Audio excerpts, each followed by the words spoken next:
नमस्कार दोस्तों, मेरे साथियों, मेरे छोटे भाइयों बहनों, आईएएस आरएएस विद आरजे में आपका स्वागत है। हार्दिक अभिनंदन है। तो मेरे दोस्तों, हम आपके सामने फिर से लेकर आ चुके हैं राजस्थान सुजस का ई बुलेटिन।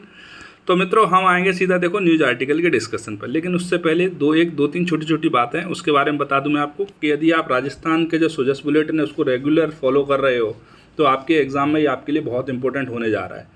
और दूसरी बात यह है कि जब आप अगले वर्ष का सुजस उठाओगे, मुझे वैसे तो मैं उम्मीद करता हूं कि आपको अगले वर्ष का कोई भी डॉक्यूमेंट पढ़ना ही नहीं पड़े, आप पढ़ें तो सीधा नीति निर्माण के लिए, ना कि एग्ज़ाम क्वालिफाई करने के लिए। लेकिन फिर भी यदि ऐसा होता है तो आप देखिए अगले वर्ष का जो आर्थिक समीक्षा होगी, इकोनॉमिक सर्वे होगा, कंप्लीट सुजस में ऐसे ही रखा मिलेगा आपको ऐसा लगेगा आपने ये डॉक्यूमेंट पहले पढ़ रखा है। पहली बात तो ये है। और दूसरी बात ये है कि जो मेरे भाई बहन चैनल को लाइक कर रहे हैं, शेयर कर रहे हैं, सब्सक्राइब कर रहे हैं, बहुत बहुत धन्यवाद उन लोगों का। हमारा सपोर्ट ऐसे ही कीजिए, ठीक है मित्रों। और हम भी आपकी जो उम्मीदें हैं उन पर खरा उतरने की पूरी कोशिश करेंगे। तो दोस्तों, हम आते हैं सीधा न्यूज़ आर्टिकल के डिस्कशन पर। उससे पहले एक छोटी सी बात कि आप PDF जाके ले लीजिए, ठीक है। आपको ज़रूरत हो PDF की तो आप PDF ले लो। PDF आपको मिलेगी हमारे टेलीग्राम चैनल से। और दोस्तों, हमारे टेलीग्राम चैनल का नाम है IAS RAS विद RJ। आप इस टेलीग्राम चैनल को जाके सर्च कर लो, ज्वाइन कर लो, ठीक है दोस्तों। आपको डेली बेसिस पे PDF मिल जाएगी जो हम डिस्कशन कर रहे हैं उसकी। तो हम चलते हैं सीधे न्यूज़ आर्टिकल के डिस्कशन पर, ठीक है। देखो मित्रों, पहली जो हमारी न्यूज है वो है लोकतंत्र में जनता की सेवा करना हमारा क्या है, ध्येय है। हमारा मतलब हमारी सरकार का ध्येय है। अगर ये ध्येय लगातार 5 वर्षों तक याद रहे तो क्या कहने, लेकिन क्या है, इलेक्शन आ जाता है तब सारे ध्येय याद आते हैं। तो गहलोत जी सीकर के खंडेला में गए हैं, वहाँ पर उन्होंने वही बातें कही हैं जो कि आपके जैसे बोलते हैं ना कि लास्ट टाइम पे एग्ज़ाम आने पे हम एग्ज़ाम ओरिएंट चीज़ ज़्यादा पढ़ने लग जाते हैं, तो उसी तरह से इलेक्शन ओरिएंटेशन के साथ में उन्होंने बहुत कुछ बोला है। तो आपके एग्ज़ाम के लिए कोई चीज़ यहाँ पर नहीं है, आपके एग्ज़ाम के लिए आपको चीज़ मिलेगी यहाँ पर। देखो, 2 न्यूज़ हैं आज के न्यूज़पेपर के अंदर, बहुत इंपॉर्टेंट है। पहला है बाबई में औद्योगिक क्षेत्र का शिलान्यास किया है। ये यहाँ से प्रश्न सीधा सीधा आपको मिलने वाला है, मिलेगा ही मिलेगा, ठीक है दोस्तों। तो बाबई कौन सी जगह पर है? झुंझुनू खेतड़ी तहसील का बाबई गांव है, वहाँ पर महंगाई राहत कैंप का आयोजन हुआ था। उसी के दौरान क्या है, बाबई क्षेत्र को औद्योगिक क्षेत्र बनाने की शिलान्यास किसने कर दिया है, किसने घोषणा की है? हमारे मुख्यमंत्री श्री गहलोत जी ने की है, ठीक है। उन्होंने कहा है कि यहाँ पर नई औद्योगिक इकाइयाँ लगेंगी, निवेश बढ़ेगा और स्थानीय युवाओं को रोजगार भी मिलेगा। और इसके साथ साथ दूसरी इंपॉर्टेंट न्यूज़ यहाँ पर यह है कि राजस्थान निजी और सरकारी क्षेत्र में रोजगार उपलब्ध करवाने वाला अग्रणी राज्य है। युवाओं को 1.5 लाख सरकारी नौकरियाँ दी जा चुकी हैं और लगभग इतनी ही प्रक्रिया अधीन है। अब मुझे ये नहीं पता दोस्तों किस किस युवा को मिली हैं, ठीक है, क्योंकि मेरे तो ज़्यादातर संपर्क वाले लोग बेरोजगारी घूम रहे हैं अभी तक, उनकी समझ में नहीं आ रहा है करना क्या है उनको, ठीक। लेकिन अपने आपके एग्जाम के लिए जो चीज़ थी वो थी कि नया जो औद्योगिक क्षेत्र जो घोषित किया गया है वो कौन सा किया गया है, तो झुंझुनू की खेतड़ी तहसील का बाबई गांव है, बाबई क्षेत्र है, उसको क्या किया गया है दोस्तों, नया औद्योगिक क्षेत्र घोषित किया है। हमारे एग्जाम के लिए बस इतना सा ही यहाँ पर इंपॉर्टेंट है। अब चलेंगे अपन थोड़ा सा आगे, ठीक। देखो, आपको पहले पेज पे ही यहाँ पर एक फोटो दिख रहा होगा गहलोत जी का, बड़ी विनम्र अवस्था में दिख रहा होगा, ठीक है। तो यहाँ पर एक योजना का, Rajiv Gandhi scholarship for academic excellence, इस योजना का यहाँ पर उल्लेख है, ठीक है। तो एक योजना के बारे में जो चीज़ होनी चाहिए वो सारी की सारी पहले से ही फोटो में दे दी है। तो विभाग कौन सा है इसका? उच्च शिक्षा विभाग राजस्थान सरकार, ठीक है। शिक्षा विभाग राजस्थान सरकार। क्या क्या होने वाला है इस जो एकेडमिक एक्सीलेंस योजना है उसके अंदर? तो इसके 500 विद्यार्थियों को सरकारी खर्चे पर विदेशों में और सर्वोत्तम 150 विश्वविद्यालयों में पढ़ाई के लिए भेजा जाएगा। ऐसी बात नहीं है विदेश का मतलब ये हो बांग्लादेश भेज दिए, श्रीलंका भेज दिए, ऐसा नहीं है। जो विश्व के टॉप 150 रैंकिंग में जो विश्वविद्यालय हैं उनके अंदर क्या करेंगे हम, हमारे जो मेधावी छात्र छात्राएं होंगे 500 विद्यार्थी, उनको सरकारी खर्चे पर विदेश भेजेंगे पढ़ने के लिए। बहुत अच्छा इनिशिएटिव है, ठीक है। 30% सीटें छात्राओं के लिए रिजर्व्ड रहेंगी, ये भी अच्छी बात है। 8 लाख रुपए से कम सकल वार्षिक पारिवारिक आय वालों को प्राथमिकता दी जाएगी। मतलब ऐसे बच्चे जो कि मेधावी होने पर विदेश जाने का खर्चा नहीं उठा सकते, उन लोगों को यहाँ पर प्राथमिकता दी जा रही है जिनकी 8 लाख रुपए से कम वार्षिक आय है, ठीक है दोस्तों। आवेदन चयन एवं भुगतान की प्रक्रिया जो ही वो पोर्टल के माध्यम से होगी और इसके आवेदन क्या किए जा रहे हैं दोस्तों, स्वीकार करने का समय आ चुका है। आप में से जो भी भरना चाहते हैं भर दीजिए जाके, ठीक है दोस्तों। अब चलते हैं और आगे मित्रों। तो यहाँ पर महंगाई राहत के शिविर है, कैंप है, उसके बारे में बताया गया है। तो इसमें वही 10 योजनाएं हैं, बार बार उन्हीं का उल्लेख किया जा रहा है, ठीक है। कोई मतलब नहीं है, यहाँ पर भी कोई मतलब नहीं है। अब चलते हैं वो पेपर का वो हिस्सा जो आपके एग्ज़ाम के लिए बहुत इंपॉर्टेंट रहता है। तो प्रदेश के खिलाड़ियों का शानदार प्रदर्शन है जारी है, आप लोगों को पता ही होगा। कौन से स्कूल गेम्स खोले जा रहे हैं? 66वें नेशनल स्कूल गेम्स खेले जा रहे हैं, आपको पता लग गया होगा, याद रख लेना इसको। वैसे तो रट जाएगा आपको जब तक गेम्स खत्म होंगे, जब तक कि सर भोपाल इसकी मेज़बानी कर रहा है, भोपाल के साथ साथ ग्वालियर और नई दिल्ली के अंदर भी आयोजित किए जा रहे हैं। ठीक है, हम ऑलरेडी बहुत सारे अवार्ड जीत चुके हैं, आज भी हमने 5 गोल्ड 6 सिल्वर 9 कांस्य जीते हैं। ठीक है मित्रों, तो अपन देख लेते हैं किस किस को मिला है। बाकी अंत में जब ये गेम्स कंप्लीट हो जाएंगे तो हम ओवरऑल जो आपके एग्ज़ाम के लिए इंपॉर्टेंट चीज़ें उनको आपके लिए निकाल के लेके आएंगे। जैसे दूध में से मक्खन को निकाल लिया जाता है, ऊपर ऊपर से नीचे छाछ छोड़ दी जाती है। ठीक है, तो मक्खन निकाल के आप लोगों के लिए ले आएंगे, लेकिन जब तक के लिए आप पूरी की पूरी छाछ पियो। ठीक है दोस्तों, तो राजस्थान के स्कूलों में जो होनहार खिलाड़ी हैं उनमें क्या हुआ है देखो। मध्य प्रदेश के भोपाल में जयपुर की एक तो सुश्री तासरी मेनारिया ने बॉक्सिंग की हैवीवेट कैटेगरी में गोल्डन पंच मारा है। किसने? तासरी मेनारिया ने, जयपुर की है। चूरू के श्री सुमित कुमार ने डिस्कस थ्रो में स्वर्ण पदक जीता है। नई दिल्ली में जारी कुश्ती मुकाबलों में भीलवाड़ा की माया माली जी ने कुश्ती में गोल्डन दाव लगाया है। मुक्केबाजी में तो मुक्केबाजी के मुकाबलों में जयपुर की एक और है यामिनी कंवर जी और उदयपुर के आमिल अली, इन्होंने रजत पदक जीता है, मतलब सिल्वर मेडल जीता है दोस्तों। और भीलवाड़ा के विकास बिश्नोई ने कुश्ती में और कोटा की कशिश सक्तावत ने टाइकोंडो में क्या जीता है? रजत पदक जीता है। एथलेटिक्स, कुश्ती, बॉक्सिंग, वेट लिफ्टिंग और टाइकोंडो में भी प्रदेश के खिलाड़ियों ने 9 कांस्य पदक जीतकर प्रदेश को अनूठी सौगात दी है। मतलब यहाँ पर 9 कांस्य पदक भी जीते गए हैं इनके अलावा, मतलब जो गोल्ड और सिल्वर जीते गए हैं वो तो जीते ही गए हैं, लेकिन इनके अलावा 9 कांस्य मेडल भी, 9 जो हैं ब्रॉन्ज मेडल वो भी जीते गए हैं। ठीक है दोस्तों, तो हमारे जो शिक्षा मंत्री हैं उन्होंने इस उपलब्धि पे क्या दिया है, ये खिलाड़ियों को शानदार प्रदर्शन पर बधाई दी है कि आप लोगों को बधाई हो, बधाई हो, बधाई हो। ठीक है, अब देखो दोस्तों, घरेलू उपभोक्ताओं को प्रतिमाह 100 यूनिट निःशुल्क बिजली के लाभ मिलना शुरू हो गए हैं। ये आपके मतलब की बात नहीं है 100 यूनिट फ्री बिजली, लेकिन एक बात अगर आपको टाइम हो तो एक चीज़ देख लेना आप कि एक तो गूगल पे जाके सर्च करना आप, एक करना अर्जेंटीना में जो क्राइसिस आया है, एक करना श्रीलंका में जो क्राइसिस है, और एक करना आप जाके वेनेजुएला के अंदर जो क्राइसिस आया था। तो उनकी शुरुआत भी कहीं ना कहीं ऐसे ही हुई थी। एक व्यक्ति आया, उसने कुछ चीज़ें मुफ्त देने का वायदा किया, दूसरा आया उसने और बढ़ा दिया, तीसरा आया उसने और बढ़ा दिया, चौथा आया उसने सारा का सारा ही बढ़ा दिया।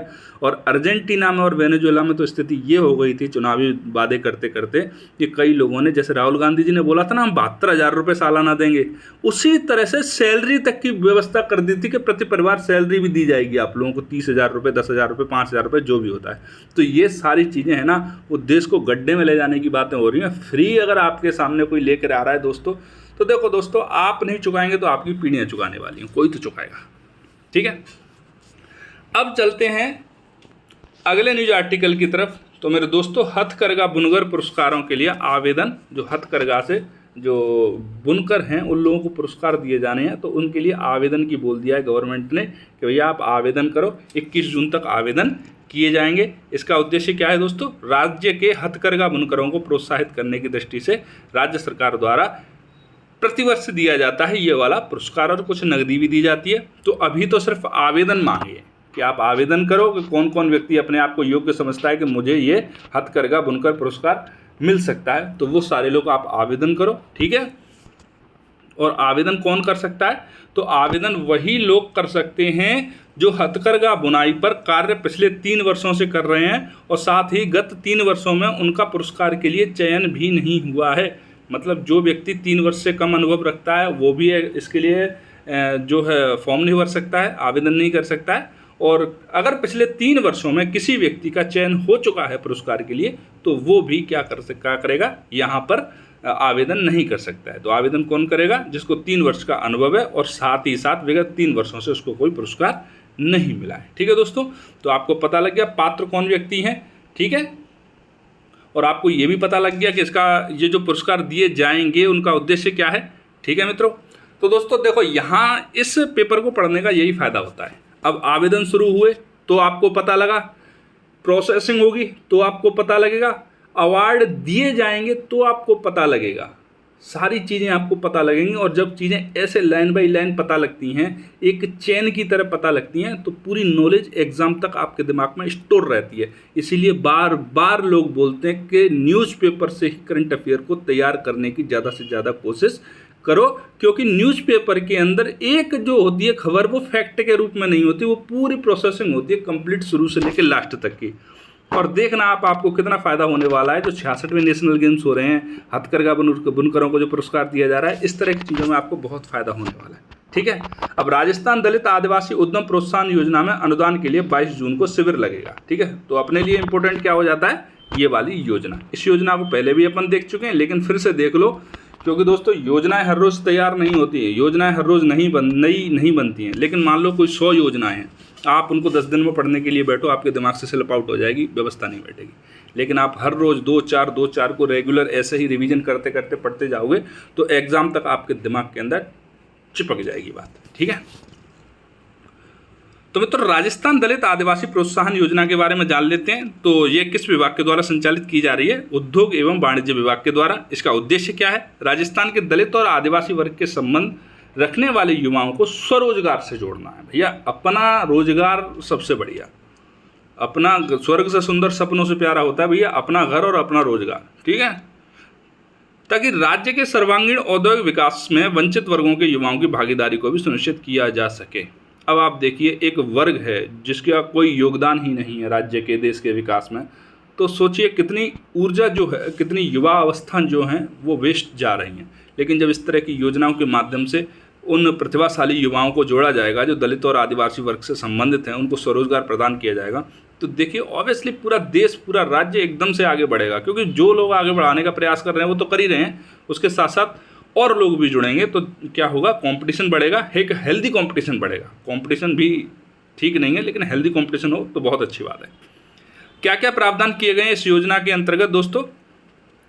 तो युवाओं को स्वयं का रोजगार स्थापित करने में सक्षम बनाने के लिए सबसे पहले इंक्यूबेशन कम ट्रेनिंग सेंटर, मतलब एक इंक्यूबेशन सेंटर होता है, उसी के साथ साथ में वहाँ पर ट्रेनिंग भी दी जाएगी, मतलब सिखाया जाएगा, समझाया जाएगा, सारी चीज़ें दी जाएंगी। इंक्यूबेशन कम ट्रेनिंग सेंटर स्थापित किए जाएंगे। और क्या किया जाएगा दोस्तों कि 25 लाख रुपए तक के लोन पर 9% ब्याज का अनुदान दिया जाएगा। मान लो कोई बैंक 12% का ब्याज पे लोन दे रही है, तो 9% ब्याज को गवर्नमेंट उसको भरेगी, उसको केवल 3% की देना पड़ेगा। ठीक है। 5 करोड़ रुपए तक के लोन पर 7% ब्याज अनुदान, और इसके साथ ही साथ 25 लाख रुपए तक की सीमा में प्रोजेक्ट लागत का 25% तक मार्जिन मनी का प्रावधान। मतलब आप 25 लाख तक की सीमा में कोई प्रोजेक्ट स्थापित करते हो, आपका मतलब दलित और आदिवासी वर्ग के युवा यदि 25 लाख रुपए तक की सीमा के अंदर कोई प्रोजेक्ट लगा रहे हैं, तो उसका 25% जो मार्जिन मनी है वो कौन देने वाला है? वो सरकार देने वाली है। ठीक है दोस्तों, 25% तक का मार्जिन मनी कौन दे रहा है? सरकार। इस वाले पॉइंट को बढ़िया से याद रख लेना कि 25 लाख रुपए तक का यदि लोन लेते हैं तो 9% ब्याज का अनुदान, 5 करोड़ का लोन लेते हैं तो 7% ब्याज का अनुदान, और 25 लाख रुपए तक की सीमा में कोई प्रोजेक्ट स्थापित करते हैं तो उसका 25% जो है मार्जिन मनी का प्रावधान किया गया है। तो मेरे दोस्तों, उम्मीद करता हूँ योजना आपकी समझ में आ गई होगी, जो इसके प्रावधान है वो भी अच्छे से समझ में आ गए होंगे। अब दोस्तों, आपको मिलने वाला है एक मेंस का क्वेश्चन, बहुत बढ़िया। भगवान बिरसा मुंडा जी के बलिदान दिवस पर सादर नमन। ठीक है। अब देखो, जल, जंगल, जमीन के रक्षक और अंग्रेजों के विरुद्ध क्रांति के अमर नायक बिरसा मुंडा जी को उनके बलिदान दिवस पर हमारे मुख्यमंत्री जी क्या कर रहे हैं? उनको नमन कर रहे हैं, और करना भी चाहिए। कई मामलों में गहलोत जी की बहुत तारीफ होनी चाहिए। देखो, कमियां सबसे रह जाती हैं, लेकिन सच में गहलोत जी ने अच्छा काम किया है। मैं किसी पार्टी विशेष की बात नहीं कर रहा। गहलोत जी ने अच्छा काम 3-4 किया। एक तो हेल्थ वाला किया, एक एजुकेशन वाला किया, ये बहुत अच्छे काम किए उन्होंने। ठीक है। बाकी मैं ये नहीं कह रहा कि आप इलेक्शन आ गया वोट दो, ये दो, नो दो, नहीं दो, मत दो, आप सीधा सिलेक्शन लो, उसके अलावा कुछ करो तो करते रहना। ठीक है दोस्तों।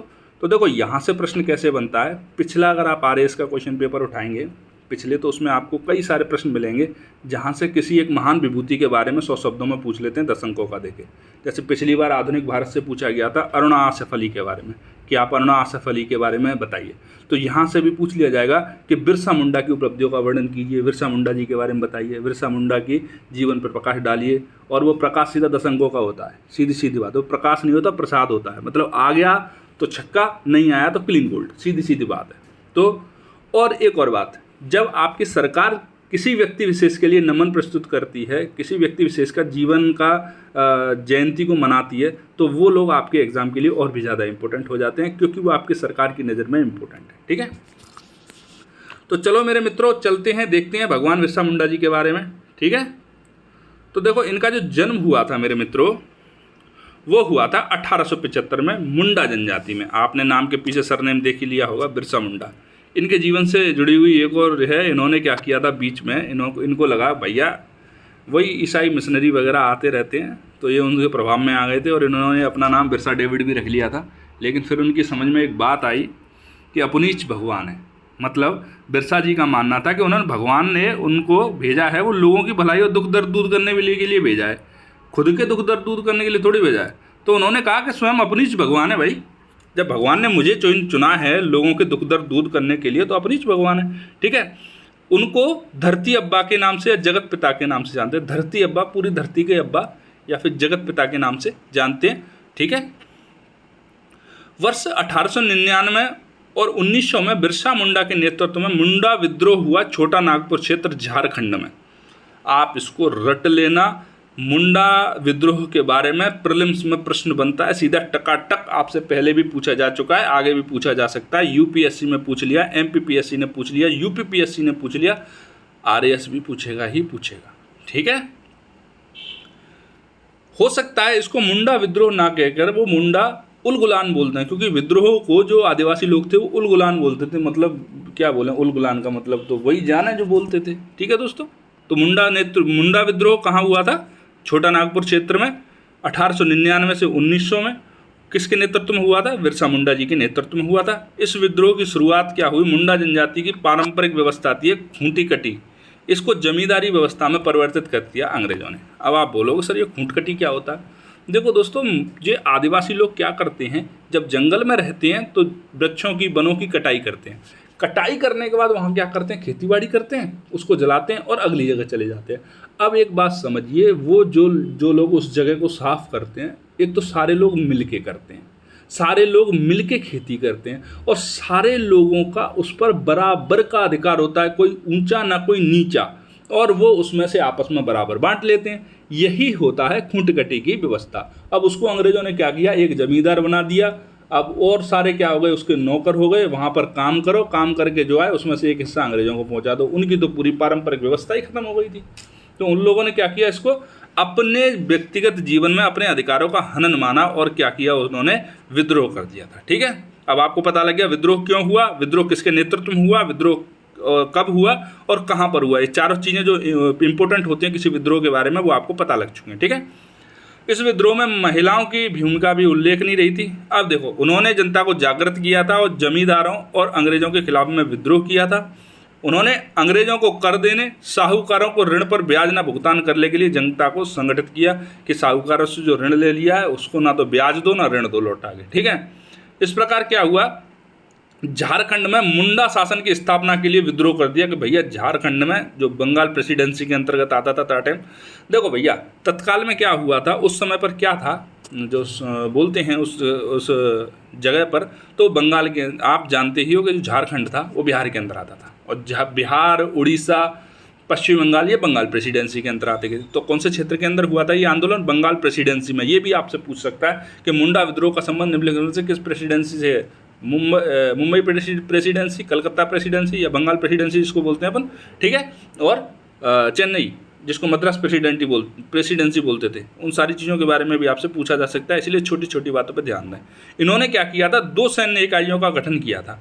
एक सैन्य क्या था, प्रशिक्षण और संघर्ष, सशस्त्र संघर्ष करता था, और दूसरा क्या करता था, प्रचार करता था कि आप जाओ लोगों को जोड़ो। ठीक है, और हम लोग जब तक क्या कर रहे हैं, संघर्ष करना है, मतलब मुंडा जी आप संघर्ष करो, हम तुम्हारे साथ हैं, तो साथ देने वाले लोगों को भी आप हमसे जोड़िए। ठीक है, उन्होंने धर्म को राजनीति से जोड़ दिया। देखो भैया, जो आज प्रॉब्लम आपको दिख रही हैं हिंदू मुस्लिम की, या जो भी धर्म और जाति, इनका राजनीति के अंदर इतना इंटरफेरेंस क्यों है? लोग क्यों धर्म और जाति के नाम पे इतना वोट दे देते हैं जितना डेवलपमेंट के नाम पर नहीं देते?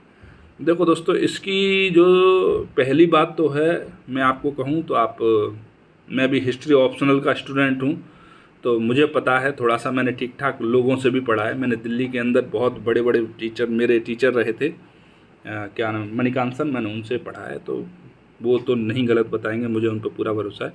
तो उन्होंने कहा था कि जब जो आपका असहयोग आंदोलन शुरू हुआ था, जिसको बोलते हैं अपन खिलाफत, जो आपका खिलाफत शुरू हुआ था वो खलीफा के लिए शुरू हुआ था। तो उस समय पे अंग्रेज मोहम्मद अली जिन्ना ने गांधी जी से कहा था कि आप इस आंदोलन को समर्थन मत दीजिए, इसको देने से क्या होगा, जो कट्टरवादी मुसलमान हैं वो आगे आ जाएंगे। लेकिन गांधी जी ने उनकी बात नहीं मानी और जन समर्थन खड़ा करने के लिए उन्होंने उसको समर्थन दे दिया। जब खिलाफत को समर्थन मिला तो इससे क्या था, जो पढ़े लिखे मुस्लिम थे वो तो हो गए पीछे, और जो रूढ़िवादी कट्टरवादी लोग थे वो हो गए आगे, जो आज तक आगे। फिर जिन्ना भी कट्टरवादी हो गए और आपका देश अलग अलग हो गए। ठीक है, तो मेरे मित्रों देखो, राजनीति और जो धर्म है उसका जुड़ाव है वो पीछे की कई घटनाओं पर जो है आधारित है। तो दोस्तों अब अपना आगे चलते हैं, ज़्यादा क्या मतलब है। तो 1900 में क्या हुआ, बिरसा मुंडा जी को सिंह भूमि इलाके से गिरफ्तार कर लिया गया और जेल में उनकी मृत्यु हो गई। ऐसा कहा जाता है कि इनको जहर दे दिया गया था। ठीक है, तो आदिवासियों के खिलाफ शोषण एवं भेदभाव के विरुद्ध उनके संघर्ष के कारण ही 2008 में क्या हुआ था, छोटा नागपुर काश्तकारी एक्ट पारित कर दिया गया, जिससे आदिवासी लोगों से गैर आदिवासियों में भूमि के स्थानांतरण को प्रतिबंधित कर दिया गया। ठीक है मेरे मित्रों, तो आपको बिरसा मुंडा जी के बारे में पूरी चीज़ें पता लग गई होंगी कि भगवान बिरसा थे, उनका जीवन परिचय क्या था, उन्होंने किस तरह से अपने जीवन में संघर्ष किया था। तो मेरे मित्रों, मेरे साथियों, आज का न्यूज आर्टिकल डिस्कशन होता है अपना यहीं पर समाप्त। यहाँ से उम्मीद करता हूँ आपको अच्छे अच्छे प्रश्न मिले एग्जाम के अंदर, आपका सिलेक्शन हो बहुत जल्दी से। ठीक है दोस्तों, तो आपको यदि वीडियो लेक्चर अच्छा लगा हो तो चैनल को लाइक करें, शेयर करें, सब्सक्राइब करें, अपने दोस्तों को बताएं, उनसे भी बोलें भैया सब्सक्राइब करो, लाइक करो, शेयर करो। ठीक है दोस्तों, तो अब मिलते हैं आपसे नई वीडियो में, तब तक के लिए जय हिंद, जय भारत।